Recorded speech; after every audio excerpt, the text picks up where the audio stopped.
Hello दोस्तों, नमस्कार।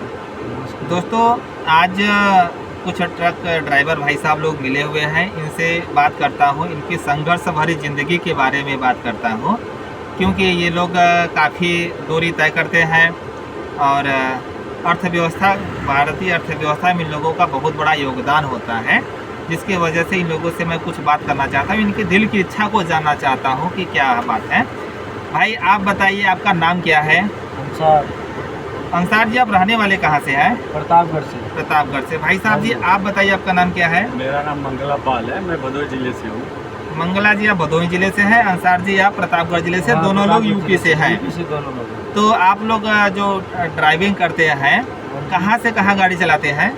गुजरात से मुंबई। गुजरात से मुंबई आप लोग गाड़ी चलाते हैं? हाँ जी। तो गुजरात से मुंबई की दूरी कम से कम वही 500 किलोमीटर के समथिंग है। हाँ जी। तो कितना टाइम लगता है आने में? आने में लग जाता है 2 दिन। 2 दिन में आप यात्रा कर लेते हैं, पूरी हाँ। दूरी तय करते हैं। हाँ जी। तो रास्ते में कोई प्रॉब्लम हो गई 2-3 दिन 4 दिन लग जाता है। हाँ, जैसे मान लीजिए कि अगर कोई फॉल्ट हुआ, हाँ। ट्रक पंचर हो गया, चक्का पंचर हो गया, तो फिर वो जाहिर सी बात है कि जब तक बनेगा नहीं तब तक चलेगा नहीं। तो आप लोगों ने इसमें मुसीबतें क्या क्या देखा है गाड़ी चलाने में? बहुत सारी मुसीबत है सर। पहले तो पब्लिक परेशान करती है, कार वाले बहुत परेशान करते हैं। अच्छा। हाँ जी। मतलब जहाँ पे ज़्यादा ट्रैफिक है, कार वाले आके घुस जाते हैं और आप उल्टा आपकी ही गलती निकालते हैं। आप मेरी गलती निकालते हैं। सच में बताऊँ तो मैं भी 5 साल पहले किसी सेठ की मैंने टैक्सी चलाया करता था जी। और सेठ ने खुद ही बोलता था कि ट्रक के सामने घुसा देना, वो रोक लेगा।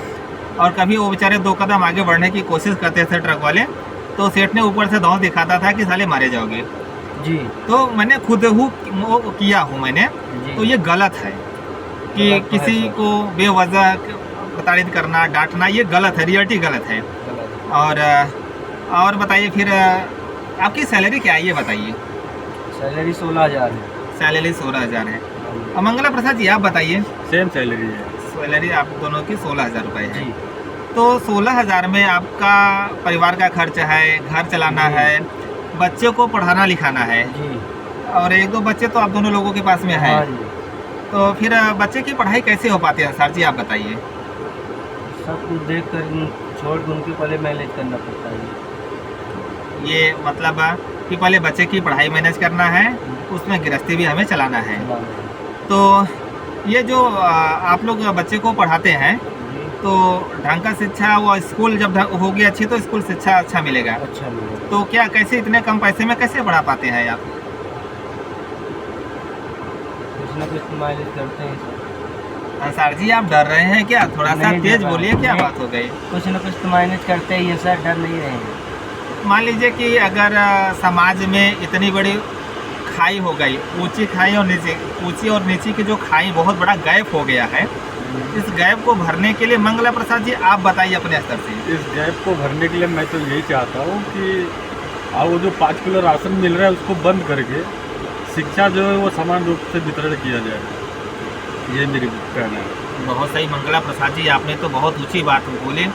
गवर्नमेंट से जो आपने अपने लिए सहायता मांगा, बहुत अच्छी मांगा कि अपने पेट चलाने के लिए तो सब काम कर लेंगे, लेकिन जो समाज में प्रतिस्पर्धा है आगे बढ़ने के लिए, उसके लिए शिक्षा बहुत ज़रूरी है।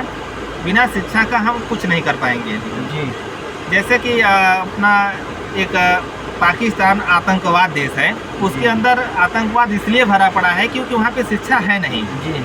मौलाना लोग उनको अपनी मस्जिदों में नमाज, आप बताइए, आप अच्छे से बता सकते हैं कि उन्हें मदरसे में कौन सी शिक्षा दी जाती है? जी, मैं इसमें रहता नहीं हूँ। अंसार जी, आप वैसे तो माने तो मुस्लिम हैं। हाँ जी।